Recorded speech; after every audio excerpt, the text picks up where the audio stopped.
que comentaba ahorita con el doctor Alonso y para las personas que nos están escuchando, que son tanto de las áreas de salud, de las oficinas de salud mental y adicciones, de los hospitales, estamos viendo acá, de las áreas especializadas de atención en salud mental, que en las personas adolescentes de 15 a 19 años, la primera causa de muerte es las lesiones autoinfligidas, que es el suicidio. Y en las personas adolescentes de 10 a 14 años está entre las primeras 3 causas de mortalidad el suicidio. Entonces, este es un tema muy importante que nos interesa a todos, desde madres, padres de familia, tutores, enfermeras, médicos, personal de salud, docentes, todos los que estemos en contacto con personas adolescentes, especialmente el tema de suicidio a propósito de este 10 de septiembre nos interesa. Les trajimos a un gran experto que es el doctor Alonso y esperemos que este mensaje llegue a todos los lugares y por ello es que hemos tenido esta colaboración el día de hoy. Agradecemos mucho a la doctora Cano que se haya organizado esta sesión especial en el marco del Seminario Permanente de Salud Mental y esto es lo que quería mencionar el día de hoy. Están aquí y ustedes lo pueden ver muchos planteles del subsistema de GETI que son CETIS y CEBETIS, pero también hay madres y padres presentes, hay personal de salud, hay fomalazas tanto de plantel como fomalazas estatales y de oficina, por un lado que es este sistema educativo, pero me da mucho gusto ver a madres y padres presentes, a todo nuestro personal de salud que son los que están en este primer contacto, a lo mejor no especializados, esto es lo que queremos, que lleguen los mensajes no tanto al personal especializado que ya tienen una formación, sino al que está en el primer contacto, a los primeros respondientes, con un especialista que trajimos para ustedes. Y sin más, le doy la palabra al maestro Rubén Pérez para que nos pueda dar la semblanza del doctor Alonso, que necesitaríamos mucho tiempo para comentarle su amplia y vasta experiencia, para ya darle pie a esta presentación. Y sin más, para la dinámica que tendremos el día de hoy, hasta el final de su presentación, ustedes pueden ir poniendo las preguntas que vayan teniendo en el chat, se van a dar lectura a las preguntas en el chat y los chicos y las chicas que estén conectados en redes sociales también vamos a leer las preguntas, pero todo esto va a suceder al final de la ponencia del doctor Alonso. Muchísimas gracias por su presencia y adelante por favor al maestro Rubén con esta semblanza. Gracias. Hola, buenos días, muchas gracias. Primero que nada, muchas gracias, maestro, doctor Alonso, por su participación, por su apertura.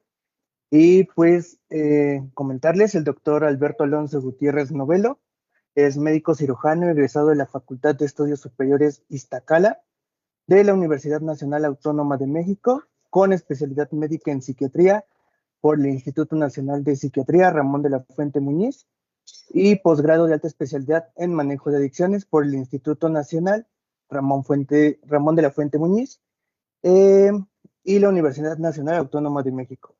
Además, cuenta con una especialidad en intervención psicoterapéutica en adicciones y una maestría en estudio de las adicciones en la Universidad Hebraica de México y formación en bulimia y anorexia por la Universidad Católica de Murcia. Ha recibido el doctorado honoris causa del claustro doctoral por su desempeño en la atención de las adicciones y es miembro numeral de la Academia Mexiquense de Medicina. Actualmente se desempeña como jefe académico del Departamento de Bienestar en la Universidad Hebraica de México. Es director operativo en Centro Ciprés, Clínica de Salud Mental y Adicciones, Metepec, y psiquiatra en Conecta, Ciudad de México, Clínica de TCA. Muchas gracias y los micrófonos son suyos, maestro. Ay, qué bonito suena eso. Muchas gracias, Rubén. Te agradezco. Te voy a recalcar que Rubén es uno de mis alumnos, entonces mayor razón aún para que me sienta orgulloso de que un alumno me presente.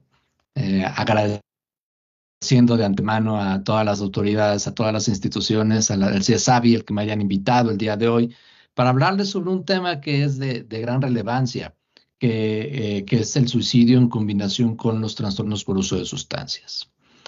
Para ello me voy a permitir compartirles una presentación.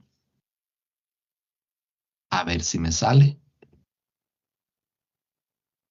por favor díganme que está siendo vista la presentación en este momento. Sí, Sí, perfecto. sí se ve. Excelente, muchas gracias. Pues bueno, como ustedes bien saben, el objetivo de estas sesiones principalmente es la colaboración interinstitucional con el propósito de difundir, dar a conocer temas de gran relevancia, principalmente en el área de la salud mental. No por nada, pues instituciones como el Bienestar, la CONASAMA, la Secretaría de Salud, así como también Educación, están colaborando de manera conjunta para la difusión de este tipo de temas. Para esto tenemos que hablar de dos fenómenos muy importantes, que es el suicidio y el uso de sustancias. Normalmente, lo comentaban, se le colocaba una gran relevancia al fenómeno del suicidio, tanto así que el 10 de septiembre es cuando se conmemora y se hace énfasis sobre la importancia de hablar sobre el tema del suicidio. Sin embargo, a veces dejamos a un lado que a veces la relación que tiene el trastorno, los trastornos por uso de sustancias o los consumos de sustancias van inherentemente relacionados con el fenómeno suicida. Les comento un poquito, pues a veces me tocaba que de repente tenía pacientes, usuarios de sustancias que presentaban una intoxicación, pero en el contexto suicida, y que de repente cuando llegaban antes, no ahorita, pero cuando llegaban a hospitales, a veces los trataban como si fueran personas con una adicción, adictos. Yo sé, es una palabra que suena feo, pero a veces llega a disminuir el impacto que tiene este fenómeno y que por lo tanto el estigma, la discriminación que sufren las personas que por su condición de usuarias de sustancias presentan una depresión y posteriormente un intento suicida, merma en la capacidad y en la calidad de atención que se les podría ofrecer. Por eso es importante hablar de estos dos temas. Comentaban hace rato unas generalidades. Primero voy a hablar generalidades de suicidio, posteriormente generalidades de los usos de sustancias e intentaré compaginar estos dos elementos. La misma Organización Mundial de la Salud y la Asociación Internacional para la Prevención del Suicidio establecieron, como les comentaba hace poco, pues que el 10 de septiembre fue el Día Mundial para la Prevención del Suicidio. Y no por nada. La tasa de suicidio es de 8.5 por cada 100,000 hombres y 2 por cada 100,000 mujeres. El mismo Instituto Nacional de Estadística y Geografía del INEGI ha mencionado que la tasa de suicidio se ubica en 6.3 por cada 100,000 habitantes aquí en México. Sin embargo, a pesar de que está por debajo de la tasa de suicidio a nivel internacional, se ha estado incrementando significativamente durante las últimas décadas. Y esto se debe a diferentes particularidades, como por ejemplo determinantes sociales, situaciones sistémicas que están afectando el ambiente, el acceso a servicios, no solo de salud, sino también servicios educativos, la capacidad de poder acudir a servicios de atención o implementar políticas públicas preventivas son esenciales para que podamos frenar este incremento en la tasa nacional de suicidios. El fenómeno es particularmente alarmante, sobre todo en el grupo de los 15 a 29 años de edad y más aún entre los 15 y los 19 años, ya que, como comentaban previamente, es la primera causa de muerte. Otras de ellas son precisamente los homicidios, son las lesiones, entre otras. Entonces, ahí es la relevancia de hablar este tema. Cuando hablamos de suicidio, siempre decimos, bueno, es que las personas con suicidio seguramente estaban deprimidas y por eso presentaron el intento suicida o el suicidio consumado. Pues tengo que comentarles que si bien la depresión es un trastorno potencialmente letal, 15% de los individuos con un trastorno depresivo primario se suicidan. 50% de las personas que se suicidan presentaban un diagnóstico primero de depresión, pero el otro 50% tienen otro tipo de trastornos. Puede ser que se presentaba un trastorno psicótico y en el contexto de las alucinaciones presentó el intento suicida. Puede ser un trastorno de la personalidad que ante la situación y la vulnerabilidad que generó el consumo de la sustancia presentó un intento suicida, entre muchas otras cosas. Esto es una pequeña gráfica que les robé a la Comisión Nacional de Salud Mental y Adicciones de un boletín que hablaron sobre el comportamiento suicida en México, en donde mencionaban que los estados con mayores tasas principalmente eran Chihuahua, Yucatán, Campeche, Aguascalientes. Y hay otros estados en los cuales, si bien ha ido conteniéndose y ha habido este tipo de esfuerzos para poder evitar el incremento de las tasas, sigue siendo presente. Ahora, vamos a pasar al uso de sustancias. Cuando hablamos de uso de sustancias, normalmente nos referimos a los trastornos por uso de sustancias, que son conocidos como adicción.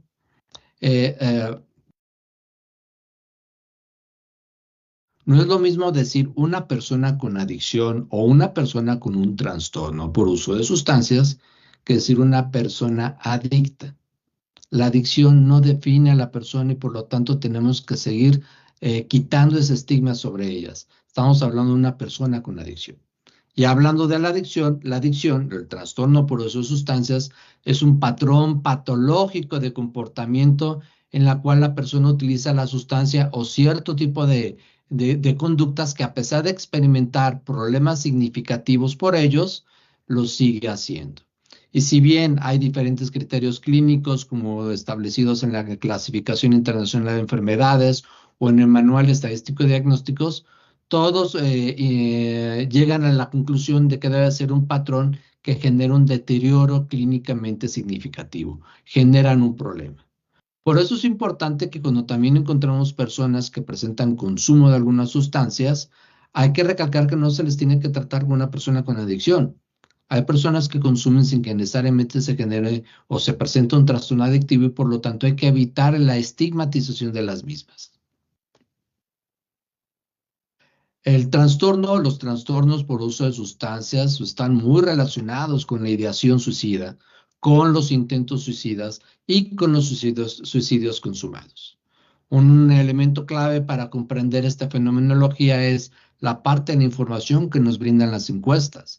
La misma encuesta nacional de consumo de drogas, alcohol y tabaco señaló que 10.3% de los hombres y 2.7% de las mujeres que presentan un consumo de alcohol de riesgo, y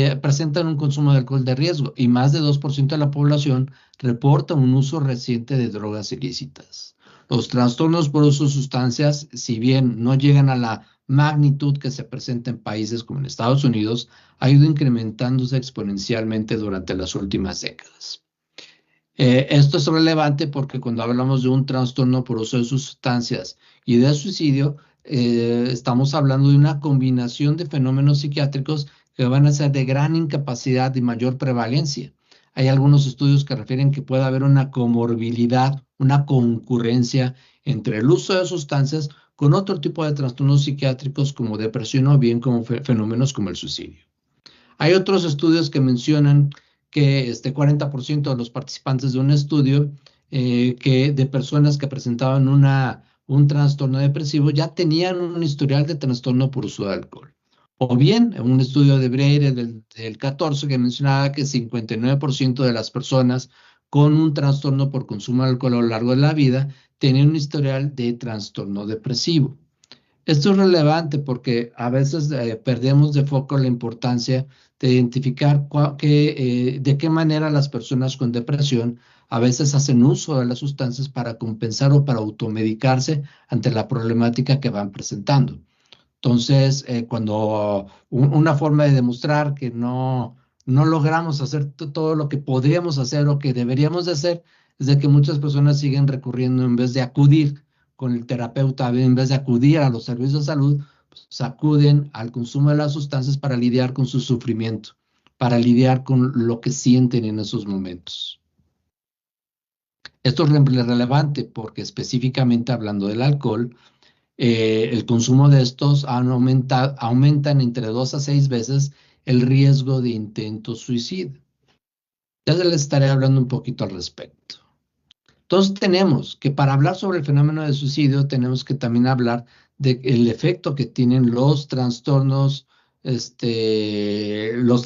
por uso de sustancias, el tipo de sustancia que se está consumiendo, el efecto de la sustancia que tiene sobre el fenómeno, que tiene sobre el control de impulsos, pero también sobre los trastornos psiquiátricos, que si bien el trastorno afectivo es de mayor relevancia y mayor impacto, hay muchos otros que también tienen una importancia relevante y que incrementan el riesgo a presentar un fenómeno suicida. Y cuando se conjuntan unas con otras, el riesgo es mucho mayor, obviamente. Entonces sabemos que hay una multifactorialidad de la relación entre estos dos fenómenos y que si bien puede haber o puede estar relacionado con alteraciones neurobiológicas, tenemos que para ello comprender el efecto que tienen cada una de los neurotransmisores que tenemos en nuestro cerebro. En nuestro cerebro tenemos serotonina, tenemos adrenalina, tenemos dopamina. Nosotros, y seguramente los que nos están escuchando, los estudiantes que nos están escuchando, han oído hablar por lo menos de la adrenalina. Esa sustancia que activa, que genera angustia, ansiedad, que se dispara ante las situaciones de estrés, pero que también regula muchos otros efectos, como por ejemplo el control de impulsos, y también regula la respuesta que tenemos ante las situaciones que se nos enfrentan o que se nos presentan enfrente. Por otro lado, la serotonina, que en mucho tiempo se le ha dicho que es el neurotransmisor del amor, puede ser más lejos que eso. La serotonina se relaciona con el ánimo, se relaciona con la capacidad de disfrutar, el empuje, las ganas, y que cuando se llega a alterar, obviamente genera también una serie de efectos negativos en nuestro comportamiento. Dopamina, que se relaciona con la motivación y algunos lo han vinculado con el placer, o bien el glutamato, que todas en conjunto tienen que ver con el ánimo, con el control de impulsos, con la toma de decisiones, y que cuando consumimos sustancias, estas se llegan a alterar.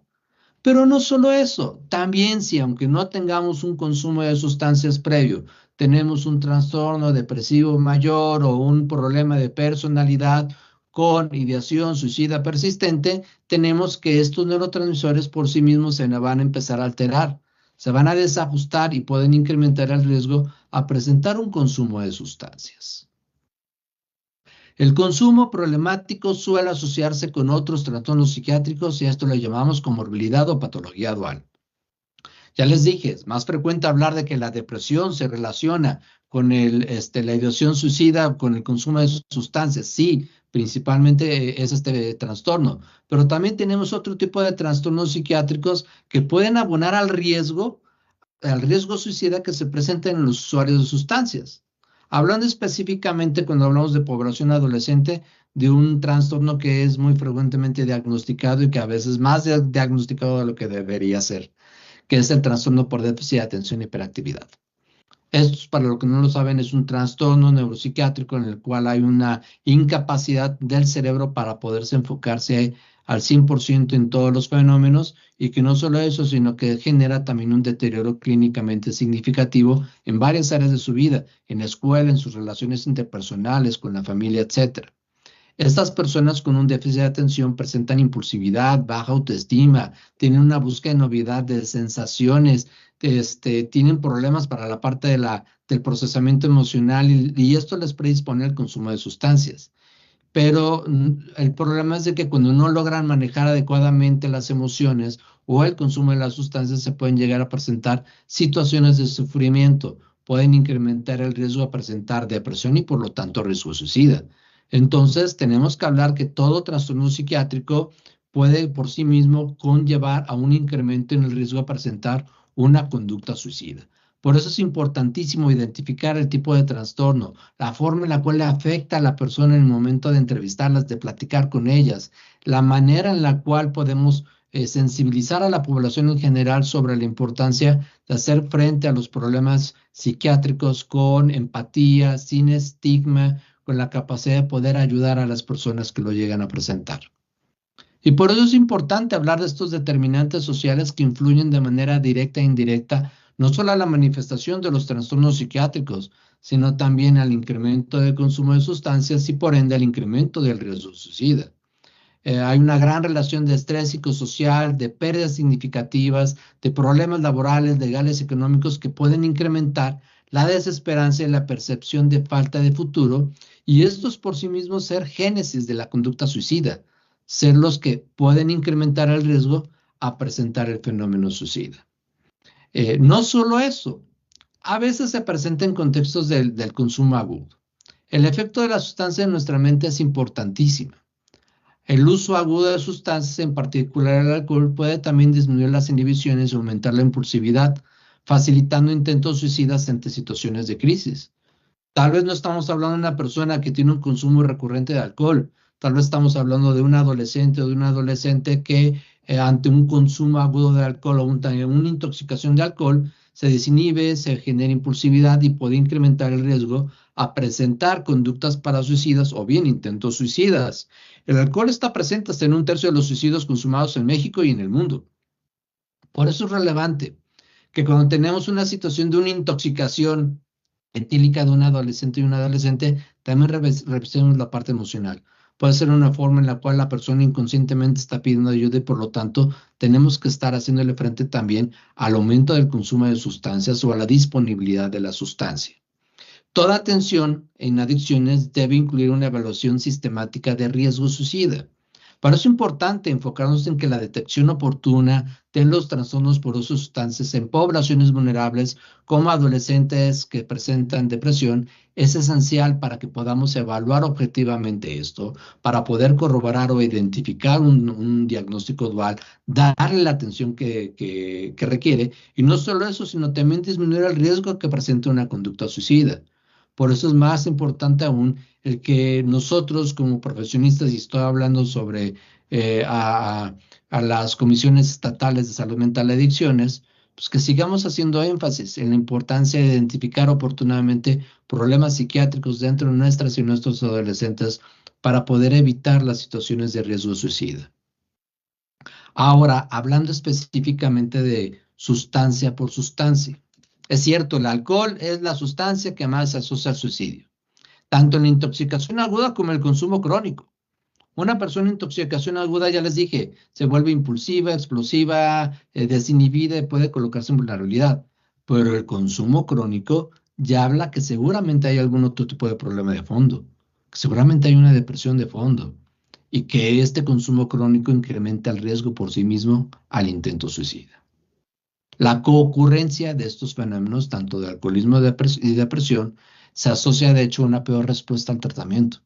Por eso es importantísimo identificar oportunamente el consumo de sustancias en personas que están presentando depresión, el sensibilizar a aquellas personas que tienen depresión sobre la importancia de no exponerse al consumo de alcohol, porque al final de cuentas, pues esto va a empeorar no solo el riesgo a presentar un intento suicida, sino que si es una persona con un alcoholismo que quiere atenderse, el que se presente un trastorno depresivo mayor y que se presente una adicción conjunta, pues va a disminuir su capacidad de poder evitar consumir ante las situaciones que así lo requieren.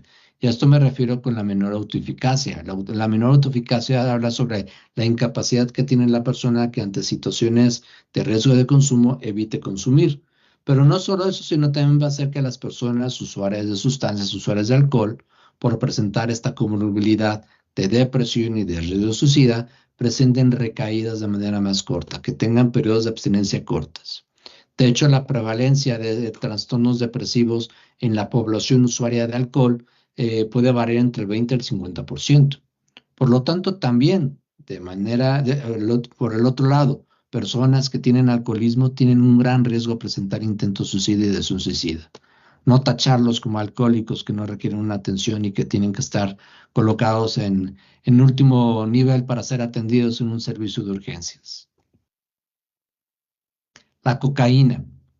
La cocaína y otros estimulantes, porque no solo estoy hablando de cocaína, también hay estimulantes como por ejemplo el cristal. La cocaína y el cristal son estimulantes que se han relacionado con intentos de suicidio impulsivos, una incapacidad de poder regular adecuadamente sus emociones y por lo tanto también pueden incrementar el riesgo de presentar depresión y por lo tanto riesgo suicida.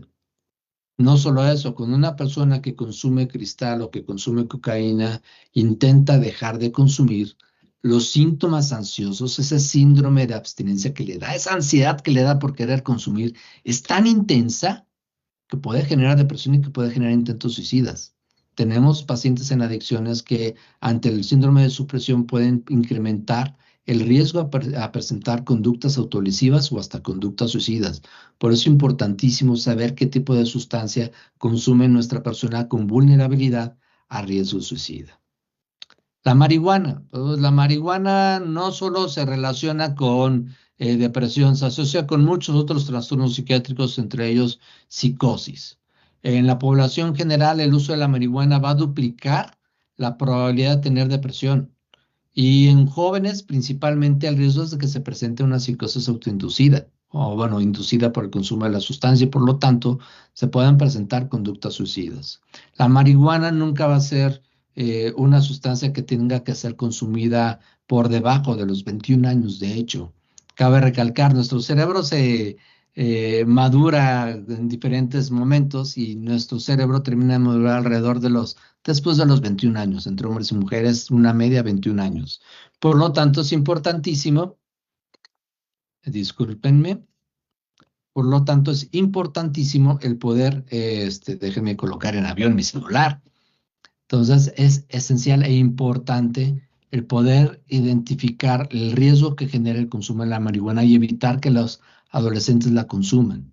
No importa que sea verde, no importa que sea legal en otros países, el consumo de la marihuana, el tetrahidrocannabinol, específicamente como sustancia activa, va a incrementar el riesgo de presentar depresión, va a incrementar el riesgo de que se presentan conductas autolesivas o que se presentan en el contexto de la psicosis, situaciones de riesgo. De hecho, dosis altas de este 9-delta tetrahidrocannabinol van a afectar la serotonina y afectan otros neurotransmisores. Por eso es que se llega a presentar esto.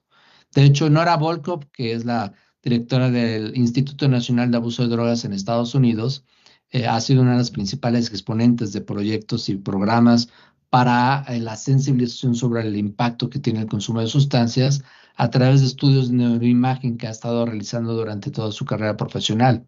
El uso intenso de la sustancia podría precipitar la depresión e incrementar e indirectamente afectar el ajuste psicológico.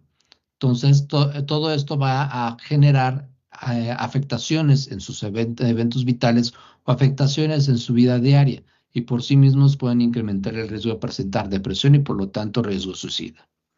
Opioides y opiáceos. Los pacientes, las personas que tienen un consumo de opioides tienen tasas de suicidio elevadas, sobre todo relacionadas con una alta carga de depresión de manera comórbida y por lo letal que implica la sobredosis. Ustedes lo conocen principalmente como fentanilo, pero también hay otro tipo de opioides y opiáceos. Hay opiáceos como por ejemplo la heroína, bueno, que son opioides semisintéticos, la heroína, la morfina, que se encuentran en las calles y que pueden generar situaciones de sobredosis, pero ahora lo que nos llama la atención es la parte del fentanilo. El fentanilo es una sustancia, para los que no, seguramente lo conocen, está en todas las noticias ahorita. Estamos haciendo énfasis en los programas preventivos para el no consumo de fentanilo. El fentanilo sí, principalmente se consume en Estados Unidos.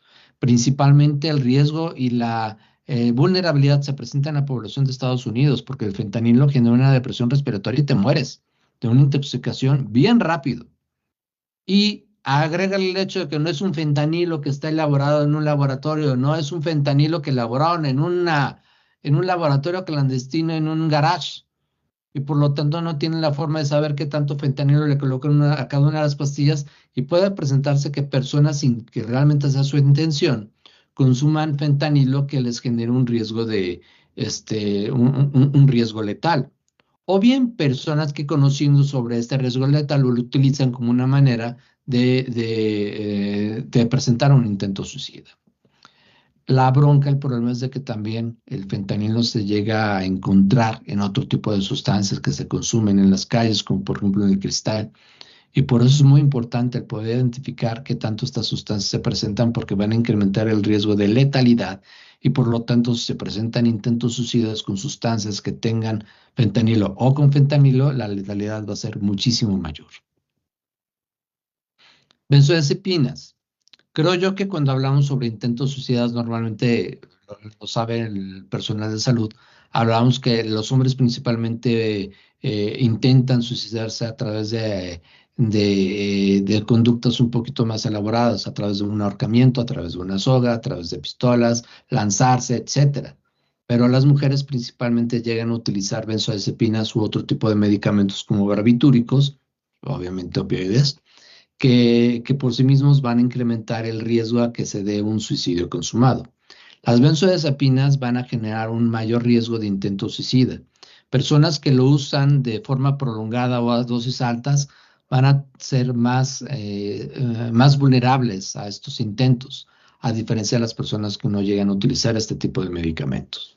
Sabemos que las benzodiazepinas, al ser una sustancia depresora del sistema nervioso central, va a generar una desinhibición en la conducta de la persona, puede generar dependencia, puede generar abstinencia, puede enmascarar comorbilidades psiquiátricas y por lo tanto es muy frecuente que se presenten intentos suicidas con este tipo de sustancias. Es cierto, las benzodiazepinas solas rara vez son letales en sobredosis, pero cuando las benzodiazepinas en un intento suicida son combinadas con alcohol, con otros opioides o con otros depresores del sistema nervioso central, se puede presentar una intoxicación fatal. Lo vemos hasta en las series, en las películas, que no están tan fuera de la realidad. Personas que intentan, presentan un intento suicida con una botella de alcohol y con pastillas. Entonces, el riesgo suicida está presente en este tipo de pacientes. Ahora, estoy diciéndoles muchas cosas feas sobre las benzodiazepinas, pero la realidad es que es un medicamento muy efectivo para cierto tipo de trastornos psiquiátricos, para problemas de ansiedad. Y el riesgo suicida no contraindica automáticamente el uso de benzodiazepinas. Si tenemos una persona que tiene depresión con síntomas ansiosos y presenta un riesgo suicida, pero que requiere el uso de benzodiazepinas, hay que hacerlo, pero obviamente en corto plazo, con dosis efectivas, vigilar si tiene antecedentes de intentos suicidas, vigilar que el medicamento sea dado por algún familiar, checar que sea por un periodo corto, solamente en lo que le ayudamos a contener el cuadro de sufrimiento emocional. Entonces, sí, son medicamentos, son sustancias que pueden incrementar la vulnerabilidad en las personas del intento suicida, pero no por esa razón las vamos a estigmatizar o las vamos a satanizar. Tenemos muchas sustancias que son de gran utilidad en psiquiatría y que tienen que ser también cuidadas o vigiladas de manera adecuada para que sean utilizadas en un contexto suicida. Nunca se deben de utilizar como monoterapia para el tratamiento de ansiedad o depresión. No sirven para eso en realidad, pero a veces hay algunas personas que quieren utilizarlas con ese propósito, por estar mal informadas, por desconocer sobre el tema, y esto incrementa el riesgo de presentar intentos suicidas con benzodiazepinas. De ahí la relevancia de las herramientas que tenemos a nuestra disposición para poder hacer frente a esta problemática. Tenemos por un lado la detección temprana de la ideación suicida en entornos de atención de adicciones. Ustedes seguramente conocen a los Centros Comunitarios de Salud Mental de Adicciones, que antes eran llamados CAPA y antes eran llamados Centros Nueva Vida, que han ido evolucionando ante la necesidad que ha tenido la sociedad de servicios cada vez mucho más especializados. Actualmente los Centros Comunitarios de Salud Mental de Adicciones cuentan con programas de intervención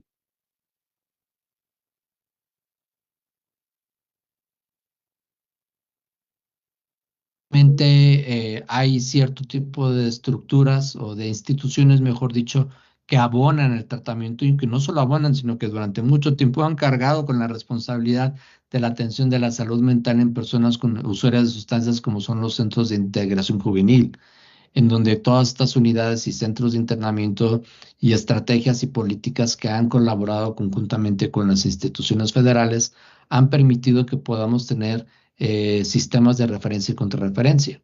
O bien protocolos de intervención, como por ejemplo el Código 100, que seguramente en algún momento han escuchado hablar de él, que es un protocolo para que las personas que están, los profesionistas, podamos saber qué hacer con personas que tengan un riesgo suicida, a dónde derivarlos, cómo atenderlos, hacer uso de servicios de segundo o de tercer nivel, como por ejemplo los hospitales psiquiátricos que tenemos en el país. Y para esto obviamente necesitamos un tratamiento integrado, tanto de los trastornos por sustancias como el trastorno psiquiátrico comórbido. Nuestra labor no se queda nada más con decir, evité que se suicidara y ya la dejé internado. No, tenemos como profesionistas saber que las intervenciones van más allá. Tenemos que intervenir a la persona con riesgo de suicida, pero también tenemos que intervenir a los familiares. Pero no solo eso, a veces dicen, no, es que ya una persona se suicida, pues ya no pudimos hacer nada, se suicidó, qué lástima, qué terrible, y se nos olvida algo muy importante, que esas personas que se suicidan dejan solas o dejan a un lado a familiares, a personas que fueron afectadas de una u otra manera por el suicidio de alguna persona, y por lo tanto también tenemos que intervenir a conocidos, a familiares de personas con suicidio consumado, para evitar que sean potencialmente personas con un riesgo de suicidio. Entonces, por eso es importante el poder implementar estrategias multisectoriales o estrategias de diferente nivel para poder dar una atención integral a las personas que presentan un riesgo de suicida desde el primer nivel de atención hasta el tercero. Cuando hablamos de más intervenciones psicosociales, tengo una gran ventaja de que soy invitado de varias de estas instituciones que están haciendo algo al respecto. Las intervenciones psicosociales prácticamente ayudan a brindar herramientas a las personas para afrontar las situaciones de estrés, para mejorar la red de apoyo, para reducir esos factores estresores o situaciones estresantes que puedan conllevar a un riesgo suicida. Y primero tenemos el Programa Nacional para la Prevención del Suicidio aquí por parte de la CONASAMA, en la cual se ve que están haciendo lo que tienen que hacer y más todavía porque han continuado con la colaboración interinstitucional, vigilando esta epidemiología, cuántos son los que aumentan en riesgos suicidas, a dónde tenemos que enfocarnos, cuáles son los estados que tienen mayor incidencia, qué programas vamos a implementar, a su vez también con la capacitación continua, con la investigación científica. Esto abonado obviamente con la campaña Dale Color a tu Vida, que es por parte de la misma CONASAMA, en donde buscan fortalecer la conciencia, promover la salud mental, mejorar el proyecto de vida y detectar las señales de alarma dentro de las y los adolescentes y el poder trabajar conjuntamente con otras dependencias para poderles hacer frente, para poderles apoyar. El mismo IMSS durante la pandemia, ya desde ese entonces y desde antes seguramente, implementó un programa de protección de la salud mental en donde estaban en comunicación continua en pacientes que presentaban aumento en la sintomatología afectiva o ansiosa, coordinando la atención en los hospitales, capacitando en temas de salud mental dentro de los profesionales de la salud. Hay profesionales de la salud que sabemos sobre salud mental, como psicología, psiquiatría, trabajo social, entre otros, pero hay otros profesionistas de la salud que hasta que no se presentó la pandemia empezaron a ver la importancia de este fenómeno de la salud mental y el riesgo a presentar o a identificar de manera asertiva el riesgo suicida dentro de sus pacientes que son atendidos.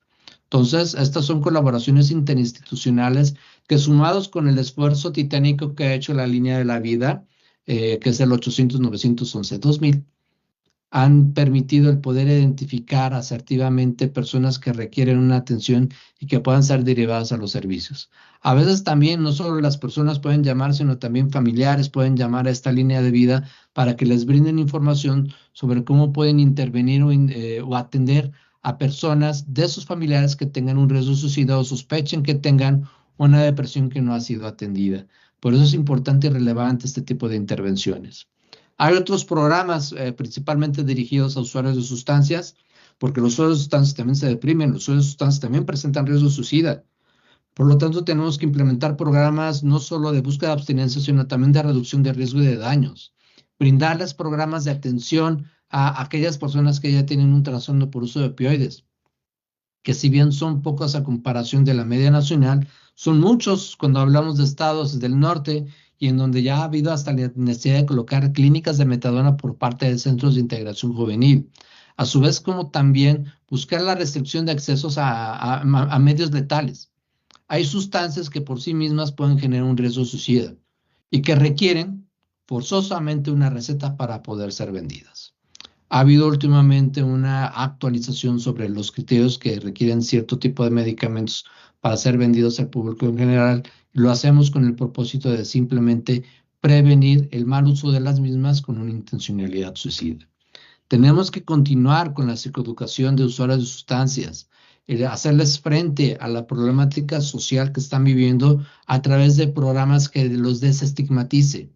Y el que tengamos que considerar que también las personas que consumen sustancias no necesariamente son personas con una adicción, que tienen que ser atendidas de manera objetiva y que tenemos que identificar realmente qué es lo que hizo que la persona consumiera. Está presentando una depresión, esta depresión no puede conllevar algún otro tipo de situación. Por eso es importante atender objetivamente a las personas. Sí, es importante la prevención, pero también es importante la parte de tratamiento. Me voy a apurar un poquito porque creo que yo estoy apegándome a los tiempos.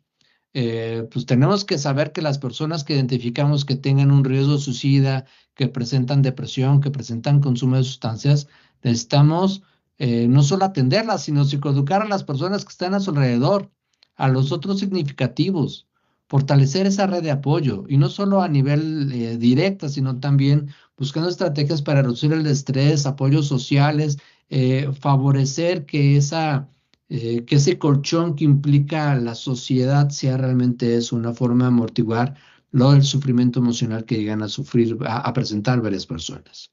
Promover el funcionamiento adecuado de las actividades diarias y en la vida de la comunidad.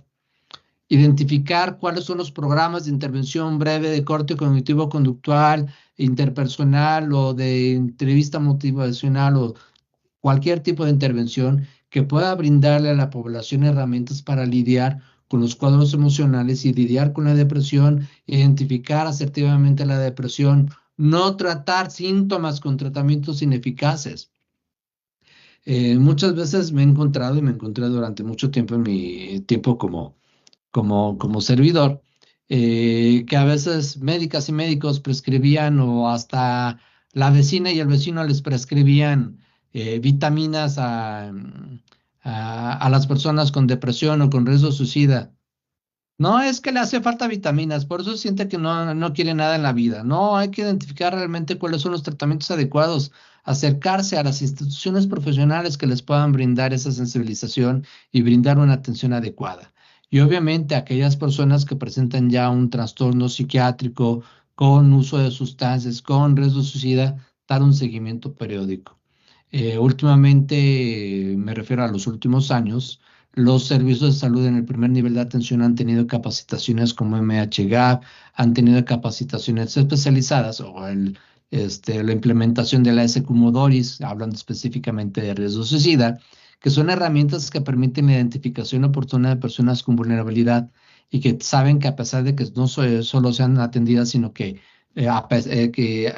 una vez que son atendidas, se le pueda dar un seguimiento continuo y adecuado en los niveles de atención adecuadas.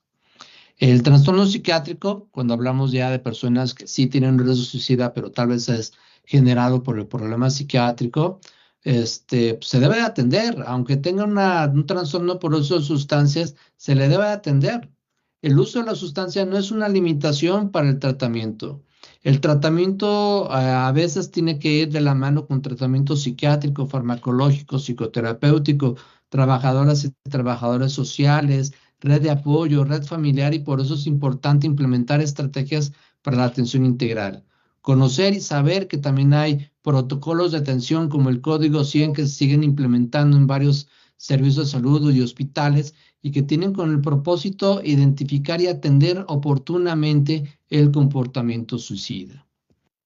Todo esto obviamente nos conlleva ciertos retos que nos obligan a seguir trabajando en nuestras políticas públicas, seguir trabajando interinstitucionalmente, identificar la vulnerabilidad que tienen las poblaciones usuarias de sustancias, pero también la vulnerabilidad que tienen las personas con depresión, con ansiedad, a presentar un consumo del mismo. Hay que fomentar el hablar de este tema sin estigmas, sin prejuicios, obviamente para beneficiar a las personas tanto con trastornos psiquiátricos como personas que tengan trastorno por uso de sustancias. Y con esto agradecería mucho el que me hayan dado esta oportunidad, este breve tiempo, de hablar sobre el tema de suicidio y adicciones en este contexto. Y pues vamos a aprovechar el tiempo que tenemos todavía con el propósito de resolverles algunas dudas y algunas preguntas que tengan al respecto.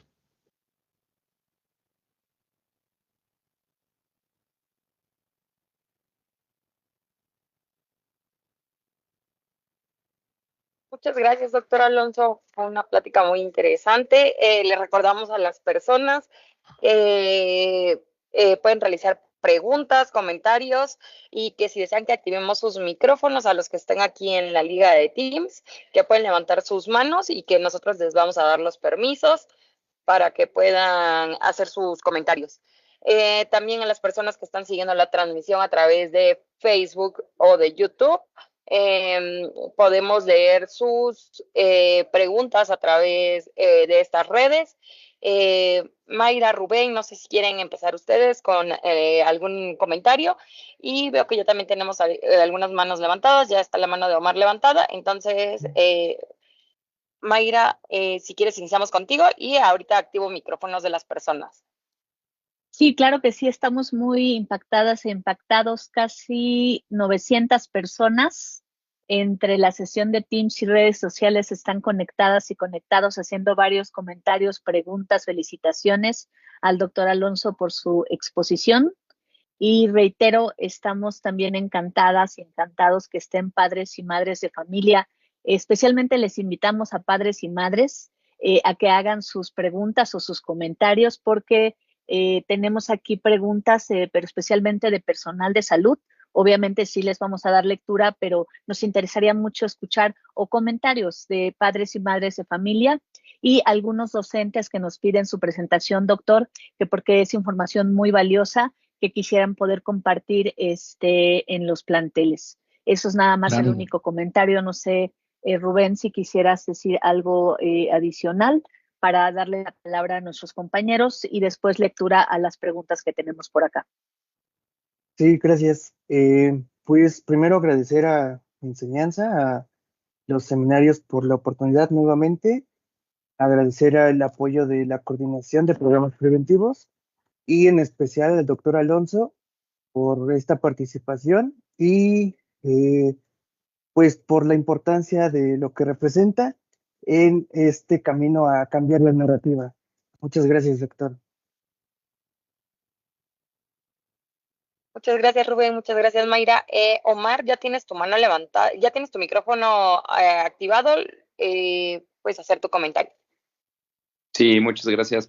Buenos días a todos. Buenos días, doctor Alonso. Eso fue una información muy importante e impactante al mismo tiempo. Yo estoy laborando en una clínica de rehabilitación y mi pregunta en específico sería, aquí nos regimos con manuales y guías prácticas. Tenemos una manual y una guía práctica para abordar a personas de la comunidad, por ejemplo, en el tratamiento de adicciones. Entonces, mi pregunta es si existe alguna guía o manual de prácticas para el tratamiento y prevención del suicidio también, específicamente relacionado con el trastorno por uso de sustancias, perdón.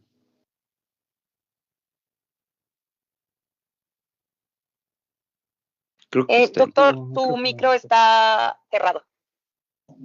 Ya te contesté, ya, ni modo, te quedaste sin micrófono. Te escucho. No, hay diferentes guías, hay manuales pero que hablan principalmente de manera independiente. Las guías para suicidio y las guías de trastorno por uso de sustancias. Claro. Son esenciales, son importantes, están en la guía de práctica clínica por parte del CETEC, sí, por supuesto. Pero que combine estos dos, todavía no lo tenemos. Sería como una guía de patología dual, quiero pensar yo. Entonces, pues sí, todavía no tenemos este tipo de guías, por eso tenemos que hacer énfasis en que, pues si bien las guías de práctica clínica son así lo non plus ultra de la evidencia científica para la atención, pues todavía hay mucho que picar piedra para poder trabajar sobre protocolos que contemplen estos dos fenómenos de manera conjunta. Entonces, pues, tienes mucho trabajo, Mar, que tienes que estar realizando ahí en el centro de atención. Claro. No sé, aquí Rubén y Mayra son los que tienen más conocimiento sobre las guías, entonces también vamos a aprovechar su experiencia. Así es. Muchas gracias, doctor. No, ¿de qué, Omar? Muchas gracias, Omar. También Jacoba García tiene su mano levantada. Jacoba, tú también ya puedes activar tu micrófono, ya tienes los permisos. Sí, muchas gracias. Buenos días a todos. Yo trabajo en un CEBETIS, en el 121, turno vespertino. Soy la orientadora educativa. Ahí la verdad es que el trabajo es arduo. He buscado estrategias o formas de que el mensaje les llegue más directo a los alumnos en cuanto es el suicidio y las adicciones. Entonces, les quiero compartir una de las formas en que yo veo un impacto, la verdad, muy, pues muy favorable, porque ahora sí que me apoyo también con las clínicas de rehabilitación y los chavos rehabilitados nos van y comparten sus historias, todas sus experiencias de vida. Y eso la verdad nos ayuda mucho a que el alumno pues capte porque hablan en su mismo idioma para empezar, o sea, son pares y eso hace que la comunicación sea más efectiva. Yo he visto que los alumnos comparten, mi mamá, mi papá es adicto, es alcohólico, un hermano, un familiar, y piden hasta la ayuda. ¿Qué pueden hacer? O sea, sí, el impacto sí es muy grande. Yo he tratado de trabajar constantemente con esto. Al inicio me decían que no se podía porque no era una institución de gobierno, pero ya después seguí tocando puertas y me dijeron, mientras el consejo sea positivo para el alumno, se puede. Entonces, yo de aquí me he agarrado, sí les doy información, pero ya no los quiero aburrir con la plática, con la clásica plática, ¿verdad? Porque luego ya ni ponen atención, están en el celular y está esta falta de interés. Entonces, esto ha sido un impacto bueno. Yo soy mamá de un adicto en rehabilitación y por eso me he enfocado también mucho en el tema, creo yo, porque yo la verdad pues empatizo con mamás y con alumnos. Entonces, lo que decían, buscar otra estrategia para que se cure la familia también es súper importante porque la familia se enferma igual que el paciente, que el alumno, que el hijo, la persona que esté enferma. Entonces, hay grupos de Al-Anon, que esto es lo que les ayuda mucho a los papás, que nos ayuda bastante a entender una enfermedad y no estar nada más juzgando, nada más regañando, gritando, haciendo esta parte que a falta de conocimiento pues lo hace uno, ¿verdad? Entonces, esto ahora sí que va de la mano, familia y persona enferma o adicta. Y bueno, eso es algo que yo les quería compartir, que la verdad he estado constante con esta lucha, con Muchas gracias, Jacoba. Agradecemos este comentario y te voy a dar un tip. Sí. Solos podemos hacer mucho, pero juntos podemos hacer más. Acércate al Centro Comunitario de Salud Mental Adicciones. Te aseguro que el Secosama cerca de tu comunidad puede colaborar contigo. Hay coaliciones comunitarias, hay clubes por la paz, hay una colaboración interinstitucional con AA, con Al-Anon, con Sección México, colaboración con centros de integración juvenil. Te aseguro que si nosotros unimos lo que ustedes como padres de familia, como familiares de personas en situaciones de consumo, como maestras y maestros y como dependencias e instituciones, tanto gubernamentales o no gubernamentales, vamos a poder ampliar esta posibilidad de llegar a más personas. Entonces, acércate, sigue tocando puertas por otros lados. Te aseguro que podemos hacer algo padre si tocamos las puertas adecuadas para ello. Gracias. Muchas gracias, Jacoba. Muchas gracias, doctor. Voy a empezar a leer un poco de los comentarios que tenemos en Facebook. Son muchos agradecimientos. Nos piden que compartamos el material para el personal de salud que nos solicita la presentación. Puede estar disponible a través del material complementario de la sesión que se va a quedar grabada en la plataforma CIESAVI. Igual para las personas que nos preguntan por la constancia, tienen que realizar su evaluación. La constancia igual solo está disponible para el personal de salud. Nos dice Miriam Barrios, entiendo que no hay que estigmatizar, sin embargo, ¿cómo podemos hablar con los jóvenes que consumen marihuana, que tienen la idea de que esto es natural y que no hace daño? Ok, sí, es un relajo en este sentido, es un reto. Hay muchas aproximaciones, muchas intervenciones, muchas formas de acercarnos a los jóvenes a las y los jóvenes, pero lo más importante es con la verdad.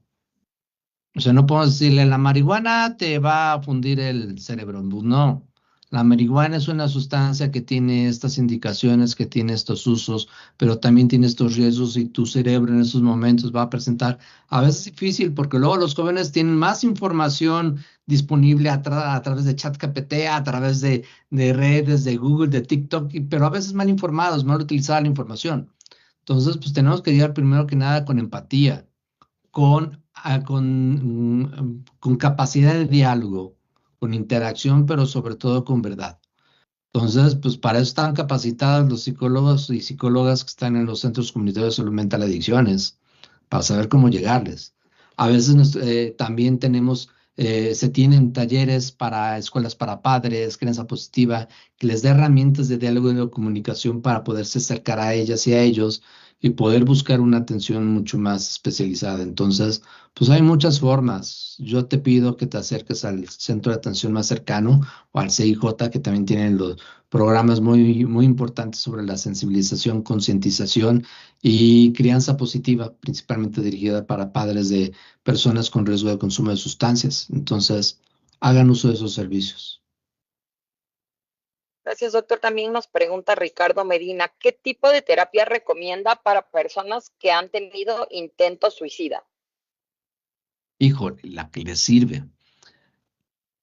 La evidencia científica muestra que obviamente hay intervenciones de corte cognitivo-conductual para el manejo de pensamientos suicidas en conjunto con un tratamiento psicofarmacológico. Pero es nada más en el primer punto. Posteriormente se tienen que hacer intervenciones individuales para identificar el fenómeno que está condicionando el riesgo suicida. Hay personas que el riesgo suicida está inherentemente relacionado con el pérdida de control de impulsos. Tal vez tenga un foco irritativo a nivel cerebral, una epilepsia que no le permite tomar las mejores decisiones. Tal vez tenga un consumo crónico de sustancias que ya tiene un deterioro cognitivo y que no va a poder ser candidato a llevar a una intervención de corte psicodinámico o psicoanalítico porque pues no tienen las herramientas cognitivas en ese momento. A lo que voy es de que tenemos que adaptar el tipo de intervención a las necesidades de nuestros pacientes y a las problemáticas que van presentando. A eso se le menciona o se le conoce como una atención de talla única, de talla a la medida, pero que para ello tenemos que implementar estrategias y protocolos de primer nivel de atención, pues, como el mismo programa de intervención para personas que presentan riesgo de suicida, nada más de manera corte conductivo-conductual en conjunto con valoración psiquiátrica y trabajo con los familiares. Sería como la forma que tenemos que guiarnos para ello. Gracias, doctor. Nos dice Yes, me encantó su plática. Aquí en piso de pediatría ya vemos muchos intentos suicidas. Yo soy enfermera y también enfermería es red de apoyo. Este tipo de pláticas le sirve mucho al área de enfermería. Rocío, muchas gracias por la información. Y Claudia Ortiz, psicóloga educativa. Qué interesante tema. Gracias por compartir. Es de gran utilidad para los docentes de la educación media superior, ya que podemos visualizar y en lo posible prevenir conductas suicidas. También es muy instructivo para los jóvenes, ya que ellos consideran estas conductas para que ellos consideren que estas conductas no están solo influidas por consumos recurrentes, sino también por consumos únicos. Y Luis Humberto Zavala nos dice, muchas gracias por la plática, por favor, más temas así. Yo soy psicólogo del Centro de Salud IMSS Bienestar Escárcega del estado de Campeche, México. Y también nos pide la presentación. Mayra, no sé si tú también ya localizaste más preguntas aquí en Teams. Veo más manos levantadas mientras voy dando permisos. Sí, si quieren, en lo que se dan los permisos, pues dice el doctor Villafran Flores que los ecosamas están en la mejor disposición de colaborar. Pues como decía el doctor Alonso, es un trabajo colaborativo en la comunidad, un trabajo intersectorial, de eso se trata. Hoy están aquí conjugados también los docentes. Viabey de Jesús dice que es enfermera escolar de la UPBT y claro que es importante tocar este tema con los alumnos y también saber escuchar. Y tocar el tema de manera correcta puede generar conflicto con la persona con adicciones. Qué excelente presentación, dice Eli, por parte del doctor. Me gustaría mucho que los docentes también tengan empatía con los alumnos sobre este tipo de temas. Y nos dice, el amor de los padres es fundamental para que nuestros hijos no caigan en las adicciones y la confianza a que ellos nos cuenten sus detalles para evitar llegar al suicidio. Gracias por esta conferencia. Y bueno, el doctor Eduardo Javier López Jiménez nos hizo muchas preguntas. Ojalá tuviéramos un espacio para poder, se las vamos a pasar al doctor Alonso. Este sí es un compromiso. Doctor Eduardo, le pedimos por favor que nos ponga en el chat su correo porque es muy importante, preguntas técnicas y clínicas, pero resaltan, doctor, le voy a hacer dos preguntas al doctor Alonso. ¿Cómo podemos romper la narrativa social que considera el suicidio y el consumo de sustancias como fallas individuales y en su lugar plantearlas como problemas de salud pública que requieren empatía y soluciones estructurales? Esta es una pregunta. Y la segunda, ¿cómo podemos garantizar que hablar del suicidio y el consumo de sustancias sin estigma sea una práctica habitual en escuelas, familias y medios de comunicación? Hay muchas más, pero creo que esas dos van muy bien con todo el público que nos está escuchando en redes y aquí en el Teams. Con mucha paciencia. O sea, la realidad es eso. El trabajo que hemos estado realizando ha sido un trabajo de décadas. Y digo hemos, todos los servidores, los que somos, pues bueno, profesionistas de la salud mental. El hablar siempre de estos temas ha sido un gran reto, a tal punto que hasta en las últimas décadas nos han permitido el llegar a foros del Congreso de la Unión, a foros a nivel internacional, nos ha permitido el poder ver las experiencias que tienen otros países, exponerlas, y pues, tanto aún así que pues yo creo que simplemente es cuestión de tiempo para que poco a poco se vayan permeando la importancia de la sensibilización de las personas, del público en general, sobre el tema de suicidio y adicciones. Hace unas décadas el poder hablar de este tema era impensable. Ahora ya lo podemos hablar, ya hasta lo publicamos en Facebook. Gradualmente se ve dando ese cambio. ¿Cómo? A través de las escuelas. Tenemos que darle y pegarle a los niños y a las niñas. ¿Cómo podemos garantizar de que se hablen estos temas en los niños y en las niñas? Pues lo que está haciendo los centros comunitarios de salud mental y adicciones. O sea, a pasto están entrando a las escuelas gracias a los permisos que les brindan a los servicios educativos, y entran y empiezan a hablar sobre los temas y empiezan a sensibilizar y jalan a los padres y obligan a los padres. O sea, realmente es una labor titánica que gradualmente se ha estado haciendo y que sabemos que el fruto de esta labor se va a dar a mediano plazo, como a través de la difusión, a través de la comunicación, a través de hablar del tema, hablarlo con los padres, hablarlo con los chavos, y estoy convencido de que esos chavos van a ser los profesionistas que van a seguir sensibilizando a las personas, atendiendo a las personas y trabajando en las políticas públicas del futuro. Muchas gracias, doctor. No sé, doctora Cano, si quiera ya dar la palabra a las personas que levantaron su manita. Sí, ya tiene los permisos la psicóloga o psicólogo Francis. Ya tiene permisos para activar su micrófono. Y también la persona que está registrada como psicólogo Allen también tiene permiso para activar micrófonos. Hola, Francis. Hola, Francis. No tienes micrófono. ¿Está Francis o qué tal? Listo. Ustedes me digan. Listo. Si quieren, iniciamos con Francis. Ok. Gracias. Buen día. Soy la psicóloga del Cebetis 87 de Coscatlán, en San Luis Potosí. El trabajo con jóvenes todo el tiempo, pues es difícil, es pesado, es complicado. Es un municipio pequeño, sin embargo, desafortunadamente sí hay alumnos con más de un intento de suicidio. Inclusive cuando nos vamos, por ejemplo, de vacaciones en Semana Santa, en el verano, a veces de parte del municipio hasta nos notifican. Algún alumno de la institución tuvo algún intento. Gracias a Dios no hemos tenido ninguno que haya logrado su objetivo. Y todo el tiempo lo hablamos, todo el tiempo lo trabajamos. A mí me gustaría, digo, yo sé que suena difícil porque todas las personas tenemos muchos grupos de WhatsApp en nuestro teléfono, pero quizás sería bueno para todos, digo, me gustaría como algún grupo donde podamos compartirnos información. Yo veo que también, digo, en donde vivimos hace mucho calor. También puedo ver que por el clima, por ejemplo, empezamos invierno, empieza como que a cambiar el clima, empiezan estos días nublados, más frío, y también algo pasa. Nuestros alumnos, digo, también se hace presente la depresión.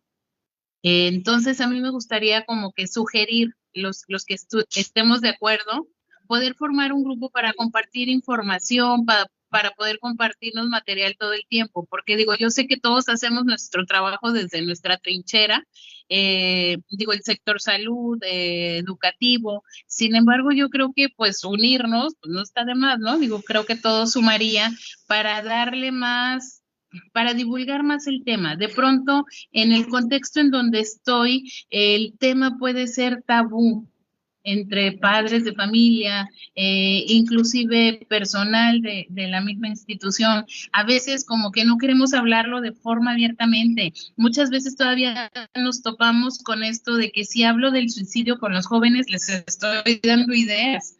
Entonces, sí estaría padre como compartir ideas y material. Eso es lo que quería como que aportar yo a esta excelente presentación, doctor. Gracias.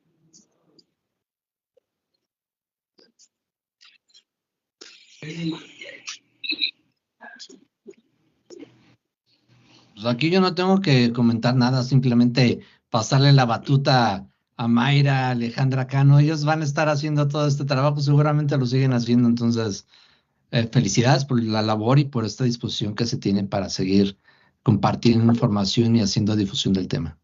Muchas gracias, Francis. Sí, perdón, Gracias, sí, doctor. tomaremos nota para poderlo trabajar con la encargada nacional del programa de fomento a la salud FOMALASA, la maestra Teresita de Jesús, para que toda esta información pueda verticalmente bajar hacia ustedes y que se tengan las mejores estrategias, que tengan no solo información del suicidio, sino de todas esas determinantes sociales, incluyendo lo del consumo de sustancias, que es tan importante, que ya explicaba el doctor Alonso.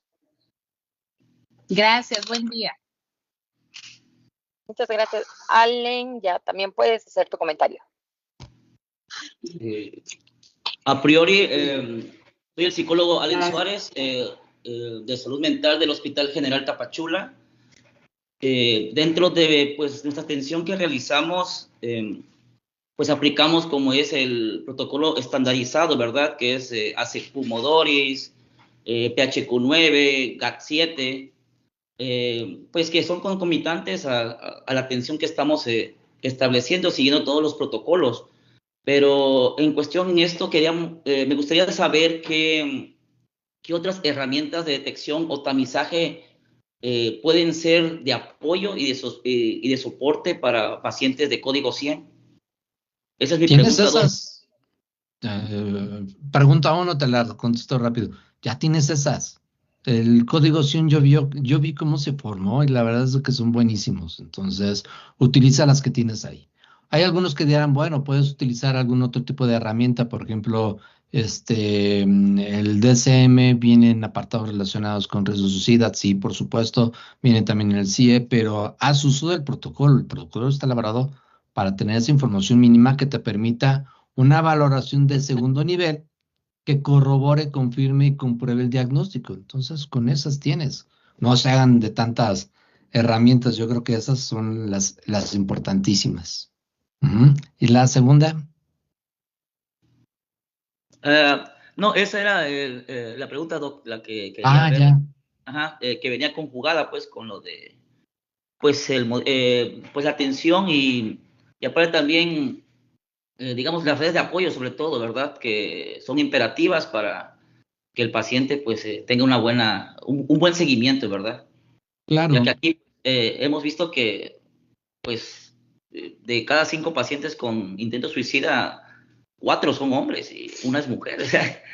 Y ese seguimiento es, digamos, es continuo que lo estamos dando y con apoyo de psiquiatría y pues del personal digamos, médico y enfermería, ¿verdad? Pero sí, ok. Muchas gracias, Doc, le agradezco. Por A la cierto, orden. excelente presentación. Muchas gracias. Muchas gracias. Tenemos más comentarios en redes. Mayren Flores le hace un comentario a la maestra Jacoba, le dice muchas gracias por todo el trabajo que hace con los jóvenes y con las madres y padres. Arturo Vélez nos pregunta si el consumo de cigarro contribuye a la ideación suicida o a la aparición de trastornos mentales, doctor. No tanto al riesgo suicida. Se ha demostrado que la nicotina tiene un efecto antidepresivo. No justifica, obviamente. No vas a fumarte 3 cajetillas para quitarte la depresión, no. Sin embargo, sí se ha demostrado que la nicotina está directamente relacionada con la aparición previa de trastornos depresivos y ansiosos. Personas con depresión y ansiedad que tienen sintomatología afectiva hacen uso de la nicotina como una forma de amortiguar los síntomas y más que nada es una red flag que nos dice esa persona que tiene trastorno por uso de nicotina seguramente trae algo y nos permite identificar oportunamente algún riesgo que se presente en esa persona. También nos preguntan que si en dónde podrían consultar una lista de los ecosamas que existen. Mayra, Rubén. Yo sé, le hablan al 800-911-2000 y le van a decir cuál es el más cercano, pero también en la página de CONASAMA seguramente ahí está el directorio nacional, pero pues aquí los de Secretaría de Salud no sé si quieran comentar. Los de los servicios de salud y IMSS Bienestar, ahorita les vamos a colocar la página en el chat para que CONASAMA consulten el directorio y también el teléfono de la línea de la vida. Ese es mucho más rápido porque uno le dice en dónde vive, en qué estado y le dan la dirección del SECOSAMA más cercano. No sé si haya más comentarios en redes. Ay, en Facebook tenemos muchísimos, entonces se me están yendo muy rápido, entonces... Es que tengo uno que es muy interesante porque es fuera de toda este tema, porque doctor nos dice, hola, Marta Patricia Zavala, ¿y qué pasa cuando el joven se suicida sin consumo de sustancias de ningún tipo, comprobado? Lo comento porque acaba de pasar que se suicidó un niño de 11 años en mi ciudad y no era adicto a nada, dicho por familiares. ¿Qué podría recomendar para esta situación? Nota, para la comunidad fue muy impactante y doloroso. Gracias por la información. Licenciada Pati Zavala, responsable de FOMALASA del CEBETI 151 de Matehuala, San Luis Potosí. El fenómeno suicida no necesita que tengas adicción para que se presente. El fenómeno suicida se puede presentar en diferentes contextos, diferentes vulnerabilidades. Por eso es importante la comunicación. Yo no dudo que haya sufrido esta persona a tal punto, este niño, a tal punto de presentar el intento, pero creo yo que también va a ser muy importante lo que se pueda hacer para intervenir a la familia.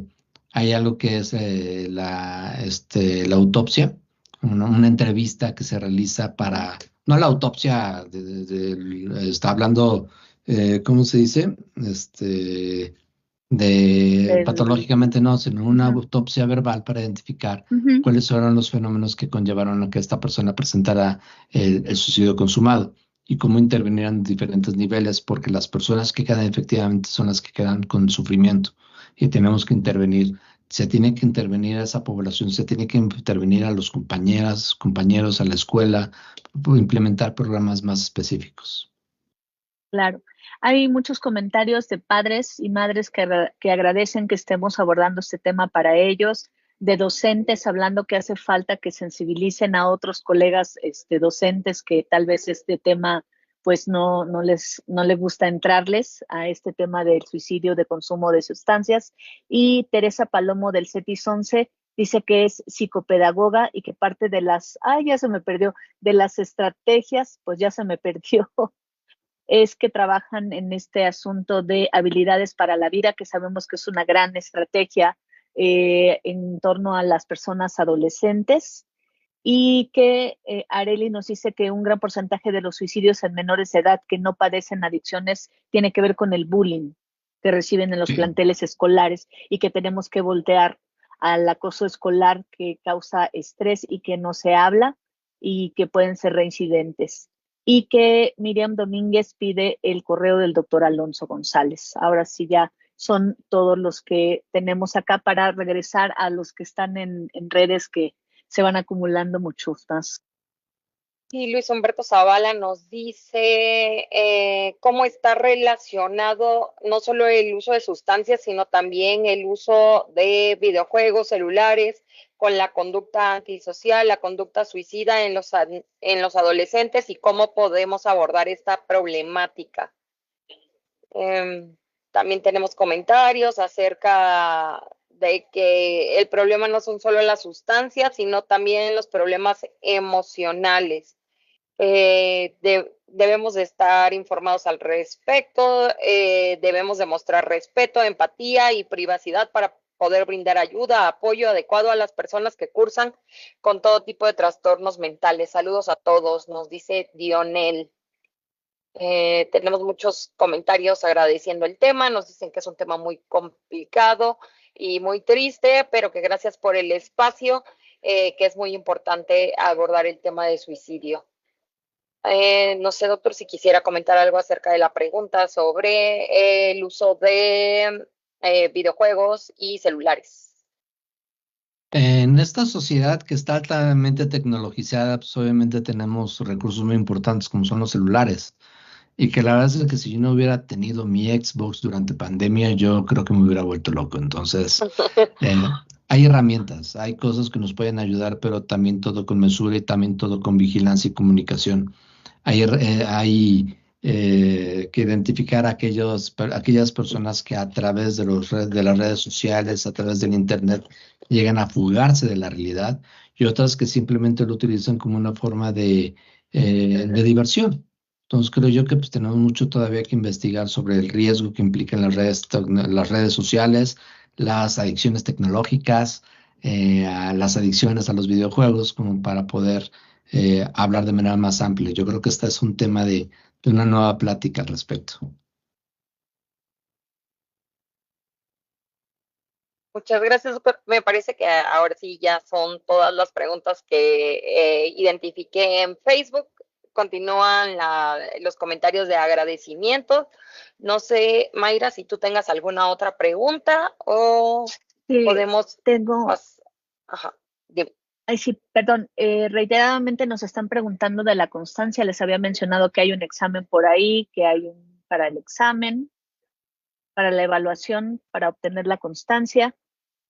Y nos mencionan que no se centre que el tema de prevención o atención del suicidio es nada más para los profesionales de la salud mental. Todos tenemos algo que hacer y por eso también nos mencionaban, hablemos de primeros auxilios psicológicos, del primer contacto, de los primeros respondientes. Por eso es importante que toda la cadena sepamos de estos temas, de los que están conectados aquí, que son el personal que está en los planteles, para identificar estas banderas rojas que nos decía el doctor Alonso y que aquí mencionaba nuestra colega Nayeli, que se sigue subiendo acá desde Colima. Y siguen padres y madres de familia también. Bueno, hablando de tanatología para poder entender después, pues, la posvención, ¿no? Del evento traumático del tema del suicidio. Sí entendamos que todos en esta cadena tenemos algo que hacer y como comunidades hacer la red, porque preguntan mucho que qué intervenciones hacer aparte de los tamizajes. Pues está el código 100, costó mucho trabajo el poder consolidar una intervención como esa, costó mucho trabajo desde CONASAMA y ahora en la red con los servicios de salud IMSS Bienestar, toda la estructuración de los tamizajes y las intervenciones comunitarias que se hacen en vinculación con los espacios escolares. Ahí está ya el trabajo consolidado y todo este mes, aprovechando el comercial, pues se van a hacer múltiples actividades bajo la coordinación de las oficinas estatales de salud mental y adicciones, que van a ser en la comunidad, en las escuelas, en los espacios de atención, con énfasis en la población también adolescente. Y eso es lo que estamos buscando, hacer la red precisamente, hacer acciones anticipatorias, dar información a las comunidades para identificar los riesgos. Y aquí nos dice Marcos Sánchez, que es un padre de familia de la técnica 4. Es importante tomar en cuenta que en muchas ocasiones el suicidio tiene que ver, pues, con lo que mencionábamos, el acoso escolar que sufren algunos adolescentes en las escuelas.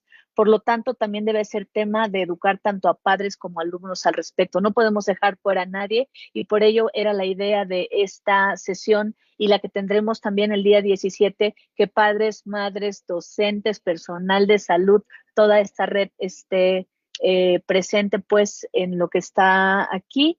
María Nayeli pues también nos dice, el MHGAP pues es casi la Biblia de todos los que queremos estar actualizados y nos da la pauta. Acuérdense en el MHGAP que tiene una manita, que tiene 5 deditos y que nos va diciendo cada una de estas intervenciones que tenemos que hacer. Y bueno, la doctora Cano nos dice, al finalizar la sesión en vivo, estará disponible en el CIESAVI para nuestro personal de salud esta evaluación que se tiene para tener la constancia. Y bueno, sí, Mayra, tenemos unas preguntas más. En redes nos dice Roger Fuentes que doctor, ¿tiene alguna sugerencia en contención de pacientes que viven con adicciones cuando pasan a quirófano? Sobre todo si existe antecedentes de psicosis y consumo de sustancias.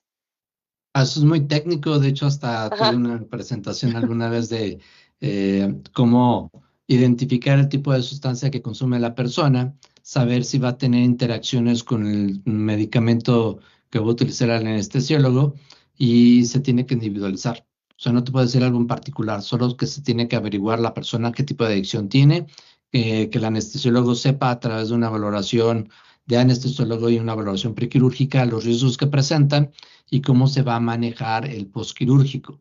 ¿Qué tipo de medicamentos se pueden utilizar para minimizar los efectos de síndromes de supresión o evitar el uso de analgésicos que tengan un riesgo o un potencial adictivo? Entonces, eso es todo un tema, pero en general sería eso.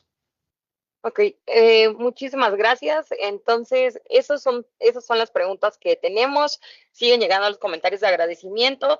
Les recordamos al personal de salud que la ponencia se queda de manera sincrónica disponible en CIESAVI para que puedan consultarla si llegan a tener alguna duda o si quieren repasar la información que ya nos dio el doctor Alonso en esta conferencia.